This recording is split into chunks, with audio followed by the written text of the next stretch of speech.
Buenos días, vamos a dar inicio a la presentación para el análisis del estudio. Vamos a enfocarnos en la consistencia de las tareas de resonancia magnética nuclear funcional. Aquí su servidor, mi nombre es el doctor Asa Daniel Manzanero, residente de segundo año de psiquiatría, y mi tutor es el doctor Ismael Aguilar Salas.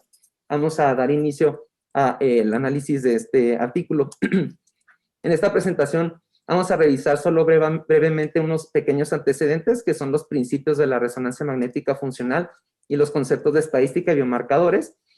Y después llevamos a revisar el artículo con los dos estudios que se realizaron y luego vamos a dar como una discusión y reflexión sobre los hallazgos. Respecto a la resonancia magnética funcional, este instrumento con el que ya muchos estamos como habituados se introdujo en 1992 y desde entonces nos ha permitido observar la actividad de cerebros humanos de una manera no invasiva, lo cual ha sido algo pues, revolucionario y que dio mucho pie a los avances en neurociencias. En la resonancia magnética funcional, una de las diferentes medidas que se pueden utilizar es la señal Volt, que por sus siglas en inglés sale de Blood Oxygen Level Dependent, y es una medición que de manera indirecta estima la actividad neural al observar el grado con que la hemoglobina está como despidiendo el oxígeno en una cierta área, ¿no? Lo que nos habla de una alta actividad metabólica. Entonces, como podemos ver en este esquema, en la sinapsis, en la parte postsináptica es donde se llega a usar el 75% como de toda la energía de la materia gris en el cerebro, ¿no? Entonces, cuando estamos viendo una señal Volt activada, básicamente estamos viendo cuáles son las sinapsis que están mucho más activas, ¿sí? Ahora, con este principio se diseñaron tareas en la resonancia magnética funcional para estudiar funciones del cerebro humano promedio. Es decir, se investigan las diferencias en intrasujeto y se promedian con otros, y así se mide un efecto de grupo como total. Entonces, estas tareas se han desarrollado y optimizado para evocar una activación robusta en una región de interés o un circuito cuando se contrastan condiciones experimentales específicas. Les comparto aquí como un ejemplo, para al rato que veamos en el artículo, una resonancia magnética funcional realizada en una persona que estaba haciendo un ejercicio muy particular a la condición que tenía ella, que era que podía tener experiencias fuera de su propio cuerpo a decisión propia, ¿no? De manera voluntaria. Y entonces aquí comparan cómo hay una área en lóbulo occipital que tiene una mayor activación cuando ella está haciendo una experiencia fuera de su cuerpo y cuando está viendo a alguien hacer la misma actividad en otra persona, ¿no? Entonces podemos ver que hay una diferente actividad a nivel como de corteza, ¿no? Ahora, ¿cuál es la relevancia en esto que se trata de trasladar a la parte clínica? Se busca que la resonancia magnética funcional pueda servir como un biomarcador. ¿Qué es un biomarcador? Un biomarcador se puede como definir como una amplia subcategoría de signos médicos, es decir, que son mediciones objetivas desde fuera, que pueden ser medidos de manera precisa y reproducible. Estos se usan frecuentemente para estratificación de riesgo, diagnóstico, pronóstico y una evaluación de la respuesta a tratamiento. En ocasiones se llegan a usar como desenlaces en estudios clínicos, pero estos siempre o casi siempre se deben de considerar como desenlaces subrogados, a menos que el biomarcador se le conozca muy a fondo las funciones o los mecanismos fisiológicos por el cual sí se puede correlacionar fuertemente a un desenlace clínico como supervivencia libre de cáncer, ¿no? Por ejemplo. Una característica muy importante en un biomarcador es que debe de ser fiable, es decir, de aquí en adelante en la presentación la parte de fiable y confiable va a ser como una traducción entre de confiable, de reliability, porque es una palabra que se ha traducido de diferentes maneras por diferentes autores. Entonces, para que sea un biomarcador tiene que ser como confiable, y esto significa que tiene una habilidad de una medición de otorgar resultados consistentes en circunstancias similares. Y entonces, esta fiabilidad, esta consistencia o confiabilidad pone un límite en la utilidad predictiva, en el poder y validez de cualquier medida. Entonces, una prueba pues no es del todo confiable, no es consistente, pues no nos va a ser muy útil en la parte clínica, ¿no? Entonces, como este es un concepto que vamos a ver mucho a lo largo de la presentación, vamos aquí a hablar un poquito, vamos a usar el concepto de la confiabilidad prueba-reprueba o test-retest. Esta se va a cuantificar usando el coeficiente de correlación intraclase, o CCI. Este se interpreta como la proporción de la varianza total de una medición a la cual se adjudica por la variación entre individuos, es decir, qué tanto de una variación depende de las diferencias entre los individuos que se están estudiando. Este coeficiente puede tener valores de -1 a 1. Entre más cerca esté al 1, significa que hay una estabilidad casi perfecta de las diferencias individuales entre diferentes mediciones. Es decir, o sea, no va a haber mucha diferencia entre los diferentes individuos. Y cuando es de 0 hacia -1, significa que no hay estabilidad. Entonces, esta se usa para estimar la cantidad confiable de varianza de la verdadera medición presente en una medición de diferencias individuales. ¿Esto qué significa? Cuando hablamos de las teorías en pruebas, cualquier medición que tengamos, que es lo que estamos observando, aquí como en la fórmula de abajo a la izquierda, lo que estamos observando del evento A está compuesto de lo que realmente está ocurriendo más el error de medición. Entonces, el contemplar este error de medición es importante en la parte estadística, porque si queremos hablar de una correlación entre dos mediciones, vamos a tener que tomar esto en cuenta con la siguiente fórmula, que aquí, por ejemplo, para hablar de esta correlación entre lo que observamos de A y B, esto va a ser igual al verdadero valor de A y B por la raíz cuadrada de la confiabilidad, o viabilidad del observado en A por la confiabilidad del observado en B. Entonces, tener estas confiabilidades como bien descritas y estudiadas nos permite saber cuál es el verdadero peso de alguna medición. Aquí, entonces, ¿esto por qué es importante? Porque, como les comenté, la baja confiabilidad de una medición reduce el poder estadístico e incrementa el tamaño de muestra requerido para detectar una correlación con otra medición.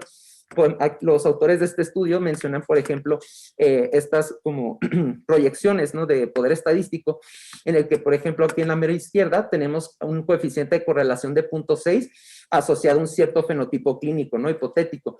Y como podemos ver, entre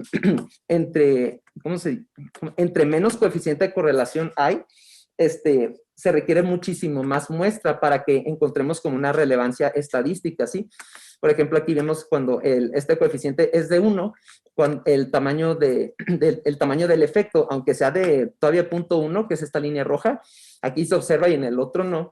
Aquí con el de la línea morada, que es el tamaño de efecto de 0.3, ya aquí con solo 300 de muestra en un coeficiente de correlación de 0.30 o de 0.4, aquí ya encontramos una diferencia significativa, ¿sí? Entonces, vamos a ir discutiendo esto al final de la presentación. Vamos a hablar ahora sí del artículo en sí. Se llama What is the Test-Retest Reliability of Common Task Functional MRI Measures? New Empirical Evidence and a Meta-Analysis, de autor principal Maxwell Elliott y colaboradores. Se publicó el 1 de julio del año pasado.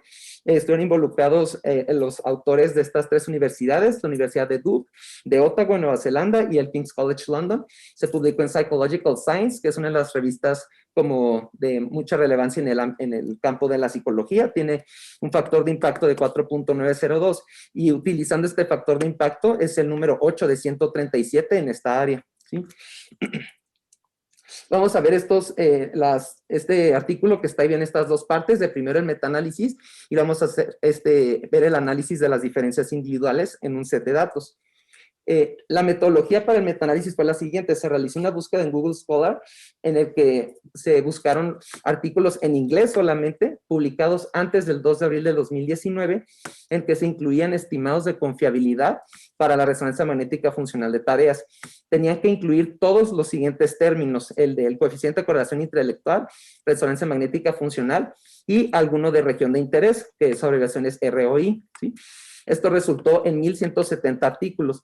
En el archivo suplementario, los autores comparten cómo a través de la devaloración de Prisma, se cumple como la checklist en el que sí se tienen y queda explícito cómo se realizó la metodología.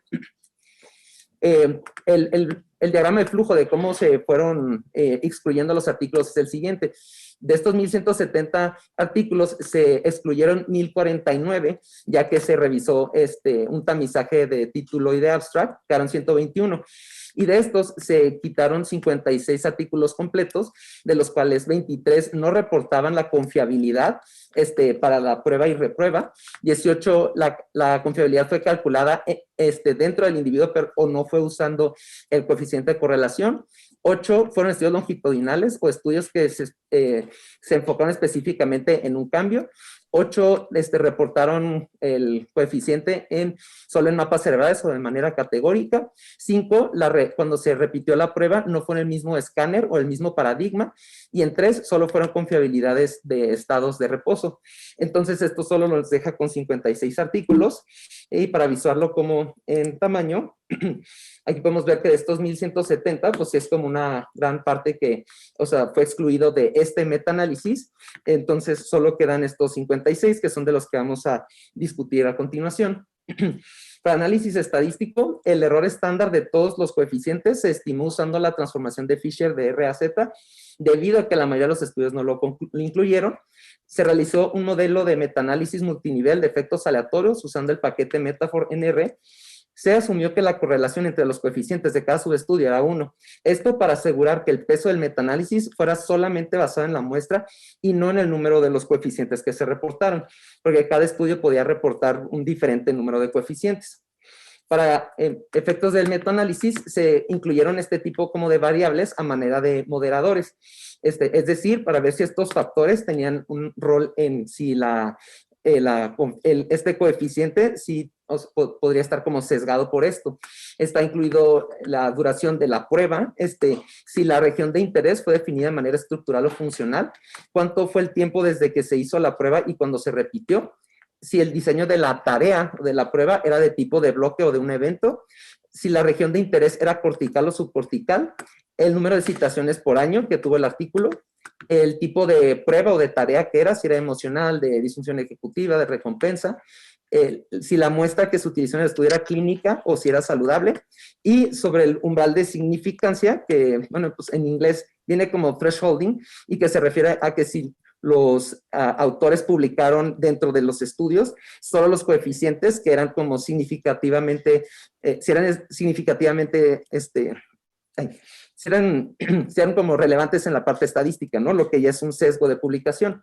Los resultados del metaanálisis de los 56 artículos que mencionamos hace un momento, se obtuvieron 1,146 estimaciones de este coeficiente de diferentes pruebas, de 1,088 participantes, repartidos en 90 subestudios. Fueron entonces 66 paradigmas de las tareas de resonancia magnética funcional, y en total todos estos artículos tuvieron 2,686 referencias. Fueron aproximadamente 48 referencias por artículo y 5.7 referencias por artículo por año. Vemos aquí a la derecha el forest plot del metaanálisis.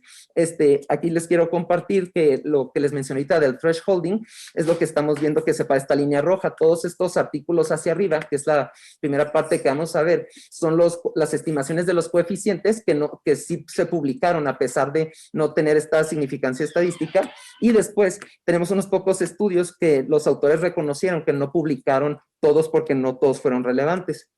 Entonces, este primer forest plot, en el que vemos el enlistado de todos los estudios y las pruebas, podemos ver que la confiabilidad, o sea, fue en su gran mayoría pobre. Es decir, el coeficiente de correlación fue menor a 0.4, y esto fue un 56% de los artículos. El 26% fue razonable, el 12% tuvo una buena, y solo 5 artículos, que era el 6%, tuvo una confiabilidad excelente. Al hacer esto para el análisis para el metaanálisis, vemos que en total todos estos artículos producen un coeficiente de 0.397, el cual pues termina cayendo calificado como pobre, ¿no? En esta parte del metaanálisis sí se encontró también que hubo una heterogeneidad entre estudios con una I cuadrada de 31.6. Ahora, al ver los estudios que se reportaron como por este umbral, con este sesgo, solo fueron estos 13, y como podemos ver, pues hay una tendencia más clara a que eran mucho más como confiables, ¿no? El 54%, 7 artículos de estos fueron buenos, 4 fueron excelentes, y 2 fueron razonables.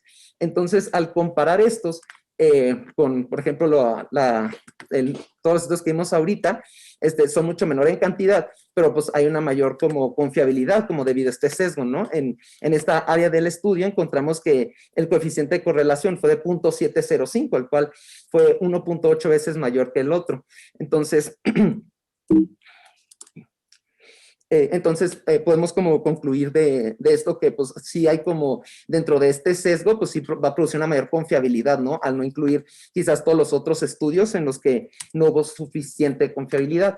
Respecto a los moderadores que comentamos ahorita, solo se encontraron que 2 sí eran significativos, que era la región de interés y pues lo del thresholding, como les comenté.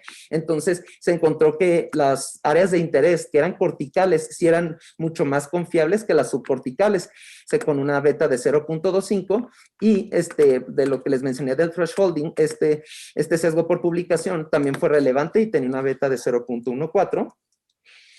Del material suplementario que comparten los autores, no en el artículo, yo por interés propio quería buscar como el promedio de los coeficientes de confiabilidad por los tipos de tarea, ¿no? Y igual aquí hice 2 barras de si eran los estudios que estaban sesgados por el thresholding o no. Y como podemos ver, los que no tienen el thresholding, también independientemente de las tareas, pues sí tienen un índice de confiabilidad mucho menor. Y como podemos ver, las tareas como emocionales, la de dolor, de recompensa, de lenguaje, tienden a tener este índice, este coeficiente disminuido. Por ejemplo, el que si era social, pues en los estudios que se incluyeron, aparentemente está alto. Entonces, para observaciones de este metaanálisis, los autores remarcan que los paradigmas de algunas tareas se pueden oscurecer en este metaanálisis porque son de diferentes tipos y son diferentes números de muestras. Entonces, esto puede hacer que el metaanálisis, tenga como sus propios sesgos, y también los estudios usaron diferentes y también anticuados escáneres y métodos de procesamiento. Entonces, de aquí, ya los autores decidieron hacer un análisis de nuevo para corroborar estos hallazgos. Y entonces, para este análisis que vamos a ver a continuación, la confiabilidad la definieron como el coeficiente de efectos mixtos bidireccional. Cada sesión, es decir, cada valoración, fue modelada como un efecto fijo, el sujeto fue modelado como un efecto aleatorio, y el intervalo de prueba y la repetición de la prueba fue modelado como el efecto no interés. Y con esta fórmula se va a calcular el coeficiente, ¿sí? Aquí pues están los componentes de la fórmula, que para cuestión de cálculo es el promedio de intersujetos al cuadrado, y el ms es el promedio de error al cuadrado, y aquí la k es el número de sesiones, que es de 2. Entonces, para este estudio que vamos a ver, cómo se definió este coeficiente, va a registrar la consistencia entre las diferentes mediciones entre las sesiones, en vez del consenso absoluto, que es como a veces se usa en otros tipos de estudios. ¿Esto por qué es importante? Porque en estas tareas de resonancia magnética funcional, cuando una persona la vuelve a hacer, pues se habitúa, ¿no? Y ya sabe más o menos qué es lo que va a tener que hacer, y esto pues va a ser como en sí un propio sesgo, ¿no? Entonces, esto también se tiene que contemplar en las fórmulas de estadística. Los datos que se analizaron proveían de estas 2 diferentes bases de datos. Una es del proyecto del conectoma humano y una es del estudio de salud multidisciplinario y de desarrollo de Dunedin. En el proyecto del conectoma humano son un conjunto de datos públicos que cualquier persona puede descargar, y son 1,206 participantes con datos estructurales y funcionales de la resonancia magnética. 45 participantes de estos repitieron por segunda vez todo el protocolo, que es lo que va a pasar al análisis. Los participantes eran de 25 a 35 años y eran una población sana, sin un diagnóstico neurológico o psiquiátrico, en un escáner de 3 Teslas Siemens, y hubo un intervalo promedio de 140 días. Y en el estudio Dunedin fueron 1,037 sujetos que se tienen en seguimiento desde el nacimiento hasta los 45 años, y los datos de neuroimagen estructurales y funcionales se recabaron entre agosto de 2016 y abril de 2019, cuando los participantes cumplían los 45 años. 20 de estos participantes repitieron como el protocolo una segunda vez, que es lo que vamos a analizar, en un escáner de 3 Teslas Siemens Skyra, por un intervalo promedio de 79 días. Aquí en esta tabla vamos a ver cuáles son las tareas y las áreas de interés que se van a valorar, que se valoran en este estudio, perdón. Para el proyecto del conectoma humano se utilizaron estas tareas que incluyen, por ejemplo, de función ejecutiva, de recompensa, la cuestión de emociones, la parte como motora con un mapeo de movimientos, como de lenguaje auditivo, cognición social y teoría de la mente, aquí ellos incluyeron de procesamiento relacional y detección de cambios dimensionales asociado a estas regiones de interés, de las cuales pues ya hay como un amplio sustento en neurociencias de cómo se relacionan y cómo es quizás una área principal donde se medía esto. Y en el estudio Dunedin, ellos por otra parte hicieron estas 4 y como eran similares en estas áreas, sirve mucho este estudio como para corroborar lo que se hizo en el metaanálisis. Entonces aquí se van a usar 8 regiones diferentes de interés y 11 tareas de resonancia magnética funcional. Las regiones de interés se definieron de la siguiente manera para el análisis. Se extrajeron los valores promedio de todos los voxeles en las regiones anatómicas previamente definidas, que es como lo habíamos comentado antes, y para el análisis de las regiones funcionales se definieron según la activación a nivel de grupo.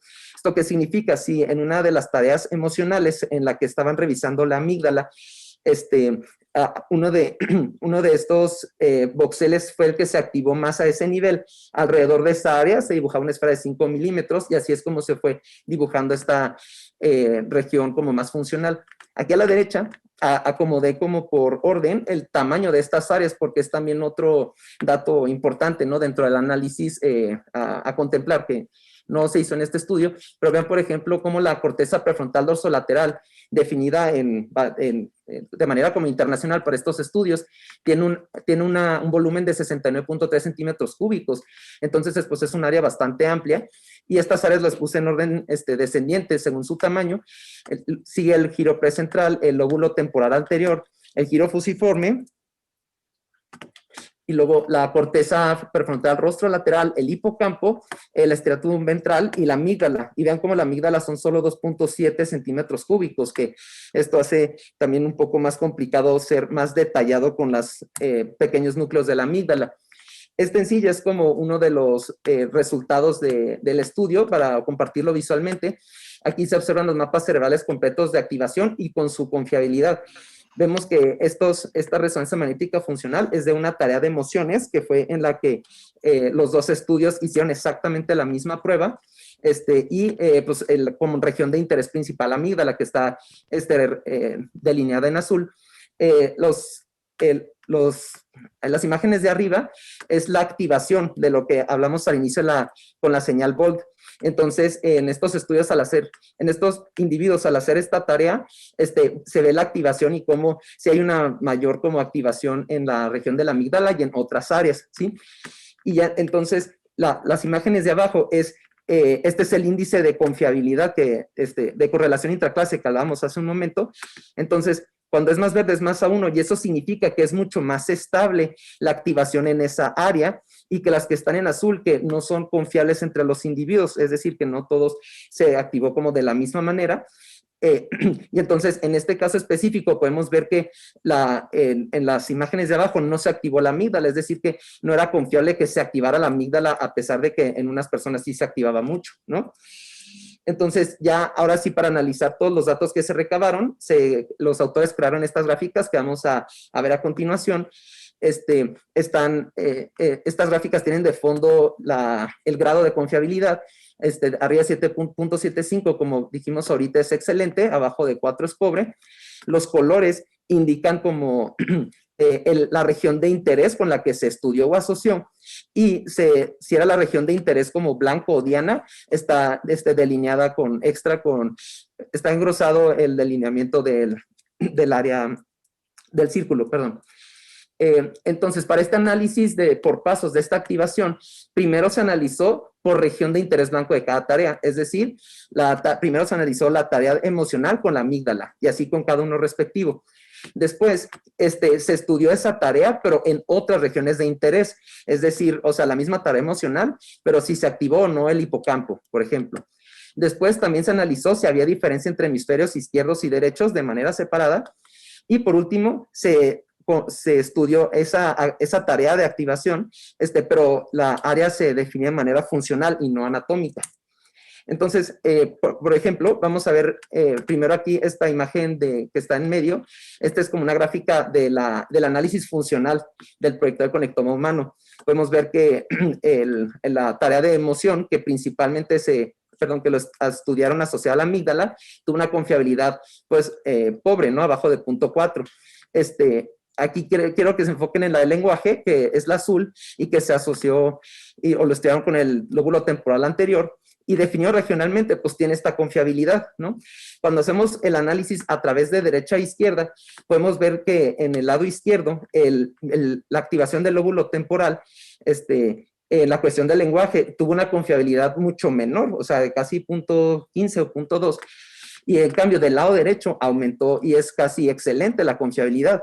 Esto nos habla y es relativamente consistente con otros hallazgos de neurociencias, ¿no? Del rol de esta área en la cuestión del lenguaje y cómo los hemisferios sí pueden tener como diferentes como funciones.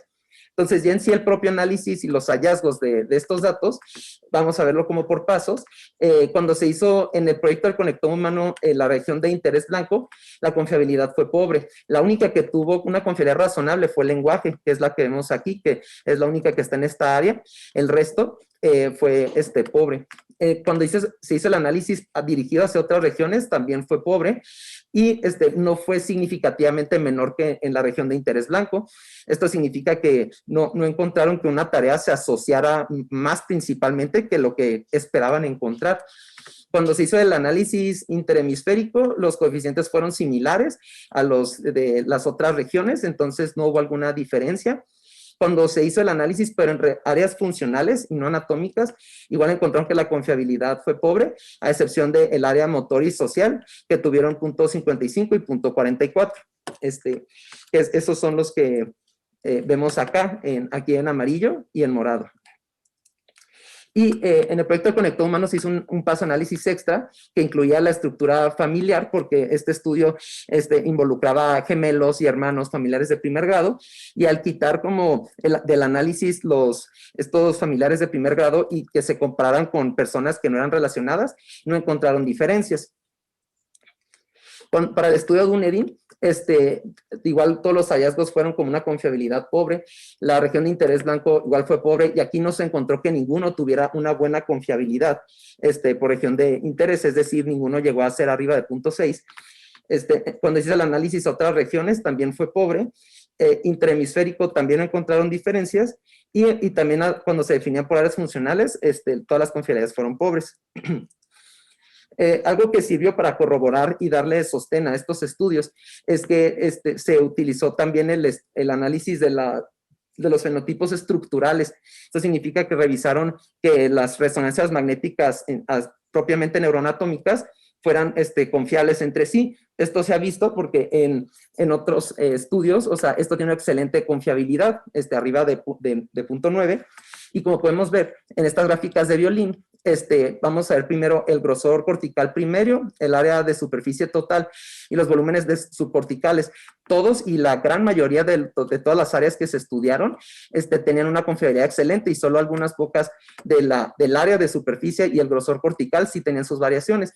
¿Esto qué significa? Que pues de los cerebros neuroanatómicamente que se estudiaron, o sea, pues todos eran muy similares, entonces las diferencias en las regiones de activación, es muy difícil que sea ¿cómo se dice?, relacionado a las diferencias neuroanatómicas.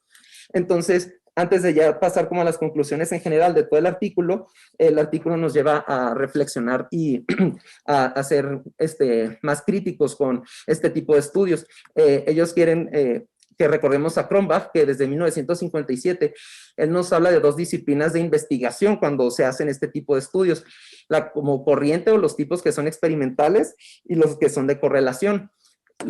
La disciplina experimental busca descubrir rasgos y habilidades humanos que sean como universales, es decir, como un promedio, y esto es a través de control experimental y un promedio de grupos. Y entonces, en esta disciplina, la variación entre individuos es un error que se debe de minimizar, es decir, uno tiene que buscar una muestra que sea como muy homogénea, ¿no? Para que estas diferencias entre personas no existan. Y en la disciplina correlacional lo que busca es explicar diferencias entre personas. Es decir, la varianza o diferencia entre las personas es la unidad primaria de análisis, es lo que se busca estudiar. Y entonces se debe de medir cuidadosamente para extraer las diferencias individuales de manera confiable. Esto es importante porque la mayoría de los paradigmas en las tareas de resonancia magnética funcional descienden de la disciplina experimental. ¿Esto a qué tipo de conflictos o problemas nos ha llevado? Ellos resaltan esta secuencia de ideas, ¿no? Pues existe esto de que los paradigmas de las tareas de resonancia magnética funcional están intencionalmente diseñados para relevar cómo el cerebro promedio, o sea, un promedio de grupos, responde a un estímulo, mientras minimiza la varianza entre sujetos. Entonces, estos paradigmas se convierten en herramientas para asesorar diferencias individuales, es decir, quizás que tanto una persona se desvía de ese promedio, de alguna manera, y entonces con esto se llega a concluir que la robustez de los intrasujetos, o sea, intraindividual, se invoca inapropiadamente para sugerir una confiabilidad entre sujetos, lo cual esto es como pues como un tipo de una conclusión inadecuada o inapropiada. ¿Por qué? Pues porque como lo hemos visto, o sea, esto último ocurre a pesar del hecho de que los efectos experimentales confiables intraindividuales a un nivel de grupo pueden ser secundarios a mediciones no confiables entre sujetos. Es decir, si yo no tengo una noción de cuál es la confiabilidad entre una medición y otra en tiempo o comparándolo con un sujeto, ¿cómo voy a saber si si se debe a una diferencia entre los propios individuos, ¿no? Que es parte de lo que se observó como en la poca confiabilidad del metaanálisis. Entonces los autores nos llevan a estas recomendaciones y futuras direcciones para investigación, por lo cual lo considero muy importante y uno de los motivos por lo cual comenté este artículo con el doctor Aguilar para presentarlo en la sesión. Ellos sugieren que hay que cambiar, que en vez de que hablemos de hotspot, como estas regiones de interés enfocados, hablemos mejor de patrones cerebrales completos. ¿Esto por qué? Porque un problema en la estadística es que un cambio en puntos siempre va a otorgar una menor confiabilidad que su medición constituyente. Es decir, si en vez de hacer esta activación de la resonancia magnética funcional lo hiciéramos con un cambio en la escala de B, con un cambio en la escala de Hamilton, el cambio en puntos, siempre cuando se hagan estos estudios de confiabilidad, o sea, va a ser menor confiable que en sí la propia medición de los puntos, ¿no? Entonces, ellos para cuestión de la resonancia magnética funcional sugieren combinar con datos de la resonancia magnética funcional en reposo y así podemos tener como un tipo de firma, como de autógrafo de esa persona de cómo es como su basal. Ellos también sugieren la creación de un reglamento o norma para reporte de confiabilidad en la resonancia magnética funcional. Esto pues sobre todo abordando el problema que es la crisis de replicabilidad en psicología que se ha comentado en las últimas décadas, de cómo hay estudios importantes o claves en psicología que no se han logrado replicar. Entonces, pues esto nos habla de cómo es la estructura en la que se construyen los estudios y también pues cómo se reportan y publican los datos. Entonces, ellos sugieren que hay que reportar todas las mediciones de confiabilidad, aumentar el poder estadístico para, como comentamos al inicio, que así se pueda como compensar cuando hay una pobre confiabilidad y que se fomente evidencia y consistencia interna dentro del propio estudio, ya que quizás puede ser difícil comparar un estudio con otro, pero si tiene una consistencia interna importante, nos habla de que va a ser más válido. Hablan de que hay que siempre tener más datos de más personas. ¿Esto por qué? Porque estos estudios de resonancia magnética funcional pues, tienden a ser muy caros, ¿no? Y también son de difícil como evaluación y a veces de implementación. Por ejemplo, en niños que si se están moviendo mucho, pues las mediciones no van a ser muy confiables y son un promedio de 28 participantes. Entonces, aunque sean pocas personas, ellos pues sí sugieren que siempre se tomen la mayor número de datos y ellos también sugieren que se tienen que desarrollar tareas o pruebas desde cero para optimizar la confiabilidad y que sean mediciones válidas. Ellos se refieren a esto de cómo estos paradigmas, unos pues que se estudian, han sido utilizados desde hace tiempo, que se creen nuevas tareas de resonancia magnética utilizando ciertas herramientas psicométricas como el análisis por ítem, un modelo de variable latente o mediciones de consistencia interna que nos permitan estudiarlas como mejor y poderlas comparar y que sean de mejor aplicación clínica. Entonces, como por último, para concluir el análisis y pues lo que se encontró en estos en este metaanálisis y el análisis de datos es que las tareas de resonancia magnética funcionales que se usan comúnmente no tienen la confiabilidad necesaria para hacer un biomarcador o para mapeo de conducta cerebral, porque el hallazgo del metaanálisis fue este coeficiente de 0.397 cuando no tenía el sesgo de publicación del thresholding, y para que hablemos de un coeficiente que sea bueno para aplicación clínica tiene que ser mínimo de 0.8, ¿no? Es una recomendación como internacional.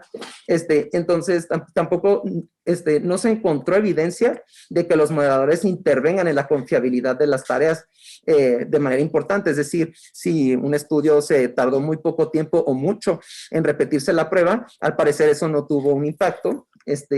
Y que al reevaluar de manera estandarizada y muy protocolizada, como mencionamos ahorita, 11 pruebas de resonancia magnética funcional en una base de datos de otros estudios que son como muy grandes e importantes, igual la confiabilidad fue pobre, con un coeficiente de 0.22. Entonces, pues todo esto es evidencia de que tenemos que mejorar mucho los sistemas, tanto de cómo se publican los estudios, cómo se reportan los hallazgos y cómo se tiene que crear un mejor estándar al crear este tipo de estudios para poderlos comparar entre sí. Aquí están las referencias que mencionamos en el estudio y eso sería el fin de la presentación.